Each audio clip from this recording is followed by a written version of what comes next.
El Señor esté con ustedes. Y con su espíritu. Lectura del Santo Evangelio según San Mateo. Gloria a ti, Señor Jesús. En el capítulo 16, versículo del 13 al 20. En aquel tiempo llegó Jesús a la región de Cesarea de Felipe y preguntaba a sus discípulos: ¿quién dice la gente que es el Hijo del Hombre?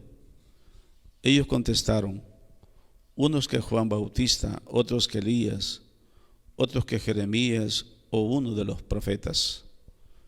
Él les preguntó: ¿y vosotros quién decís que soy yo? Simón Pedro tomó la palabra y dijo: tú eres el Mesías, el Hijo del Dios vivo. Jesús le respondió: dichoso tú, Simón, hijo de Jonás, porque eso no te lo ha revelado nadie de carne y hueso, sino mi Padre que está en el cielo. Ahora te digo yo: tú eres Pedro, y sobre esta piedra edificaré mi iglesia, y el poder del infierno no la derrotará. Te daré las llaves del reino de los cielos. Lo que ates en la tierra quedará atado en el cielo, y lo que desates en la tierra quedará desatado en el cielo. Y le mandó a los discípulos que no dijesen a nadie que él era el Mesías. Palabra del Señor. Gloria y honor a ti, Señor Jesús. Solo una pequeña meditación, queridos hermanos. Me llama la atención la primera lectura, primera vez que el Señor le dice a Somná, mayordomo del palacio: te echaré de tu puesto, le dice, te destituiré y voy a poner a Eliasim en vez tuyo. Lo que pasa es que Somná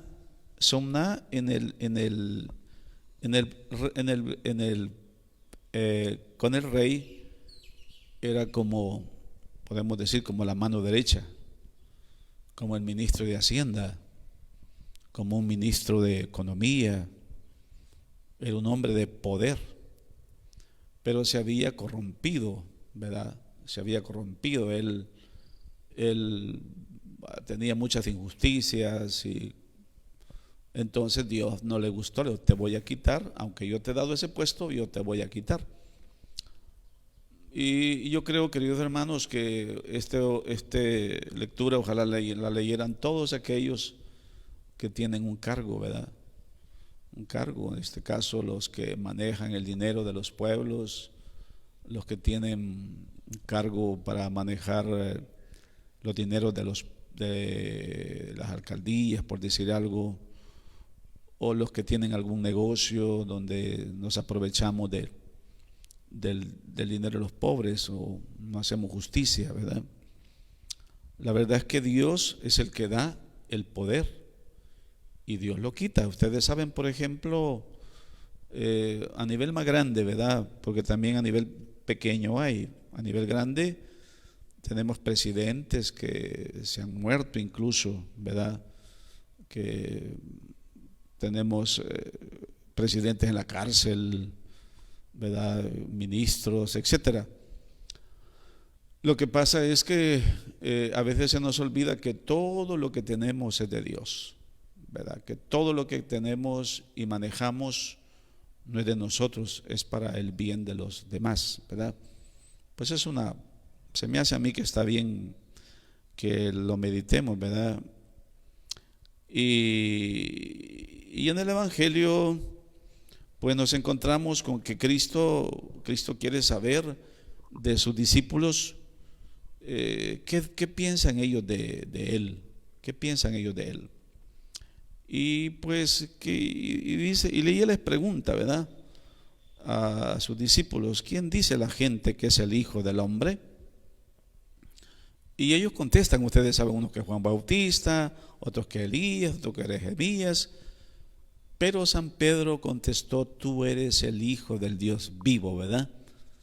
Esto es bien importante, porque fíjense, todos ellos habían estado con él, habían visto los milagros, habían comido con él, los apóstoles, pero muchos de ellos no se dieron cuenta que en verdad era Dios. Eso es bien importante, Jesucristo es Dios, ¿verdad? Pero también eso nos puede pasar a nosotros, porque también nosotros, siendo sacerdotes, religiosas, siendo miembros de un grupo de apostolado, podemos llevar muchos escapularios, muchas medallas, que no es bueno, que es bueno. Podemos decir pues que somos católicos, pero en realidad no conocemos al Señor. No conocemos al Señor. Yo siempre les pregunto, ¿usted se da cuenta quién está en la Eucaristía? ¿Se da cuenta usted de quién está vivo en la Eucaristía? ¿Quién es? Bueno, el otro día yo le pregunté a un niño, ¿y a quién vas a recibir cuando vas a comulgar? Y me dijo, al Padre, ¿verdad? Al Padre, como recibir al niño, ¿verdad? Y la gente no se da cuenta que el reino de los cielos está con nosotros, en un pedacito de pan, ¿verdad? En el sagrario, ahí está Dios. ¿Quién dice, qué pensamos nosotros de la presencia de Cristo en la Eucaristía? Pues algunos pues ni nos interesa, ¿verdad? Hablar de la misa es hablar de viejitas y cosas por el estilo. Y más bien cuando el sacerdote habla mucho de la Santa Misa decimos, ya aburre el Padre con esa cuestión, ¿verdad? Pero el caso es que no sabemos la grandeza del Santísimo. Nosotros, por ejemplo, nos asustamos porque hemos tenido 6 meses de cuarentena, ¿verdad? Ya no aguantamos estar en la casa, mañana se abre todo, ¿verdad? El Señor tiene siglos de estar encerrado en el sagrario, solo, ¿verdad? No lo visitamos, ¿verdad? Ni nos interesa que Dios esté en la Eucaristía.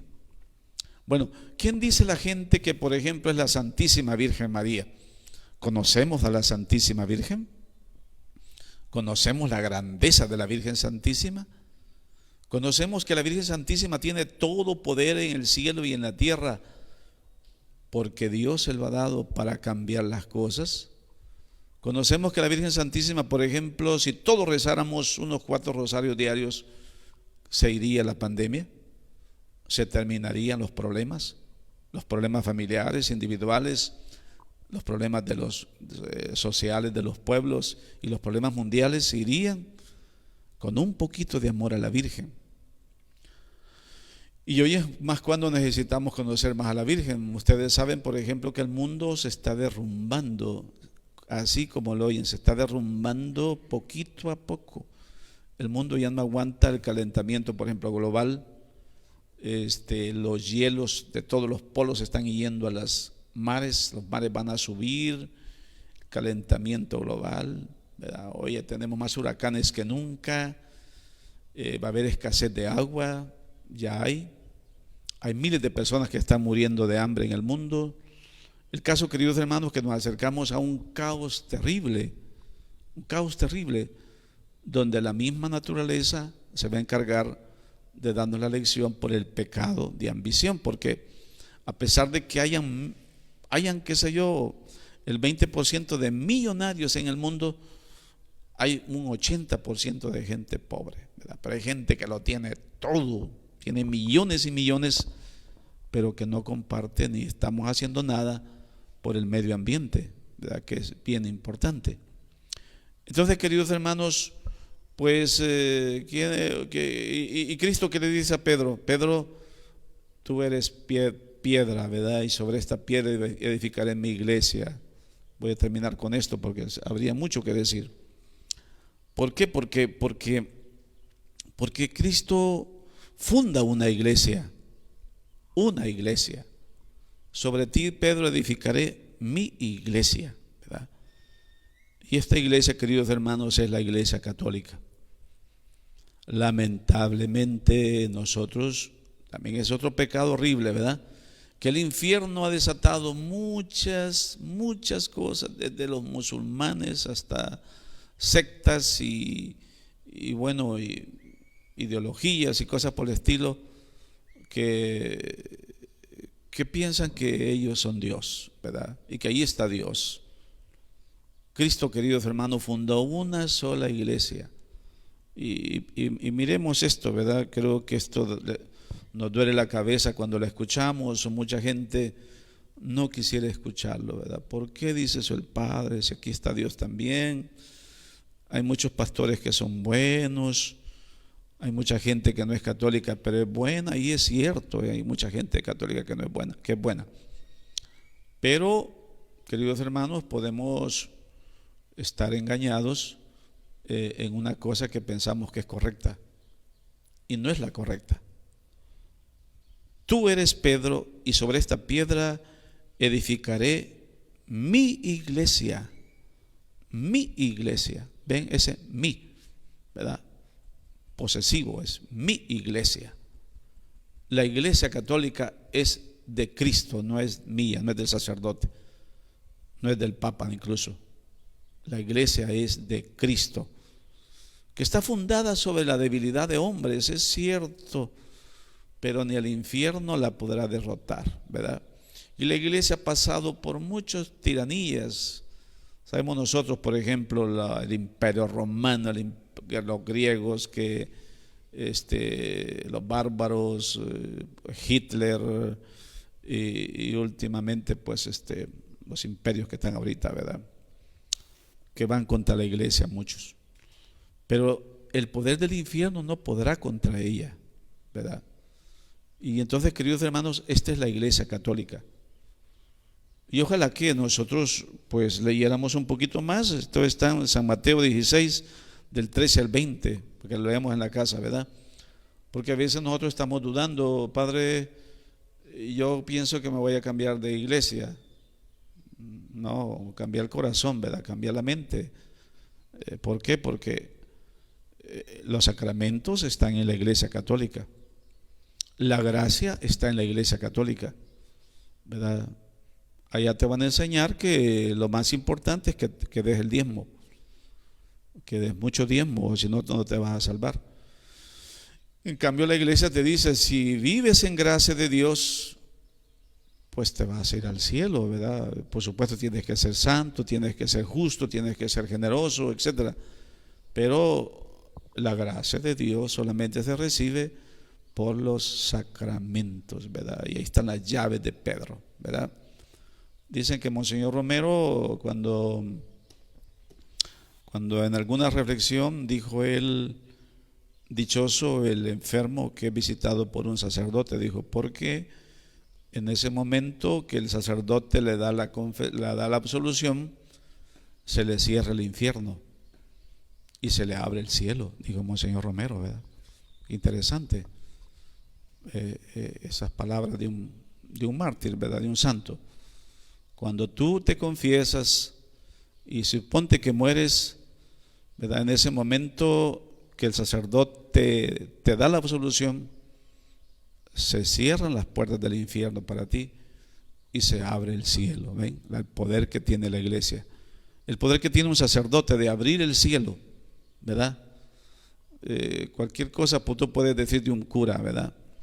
Pero el Padre te puede abrir las puertas del cielo, ¿verdad? Él tiene la llave para abrirte el cielo, ¿verdad? Pero hoy poco se cree en esto. Bueno, queridos hermanos, pidámosle a la Santísima Virgen María, que sí conoció a su Hijo. A ella sí le podemos decir, usted sí, madre, usted sí sabe quién es su Hijo, ¿verdad? A esa gran señora, a esa gran mujer que lo puede todo, que tampoco la conocemos, y que hay que pedirle al Señor que conozcamos mucho y amemos mucho a la Santísima Virgen María. Ave María Purísima, sin pecado concebida.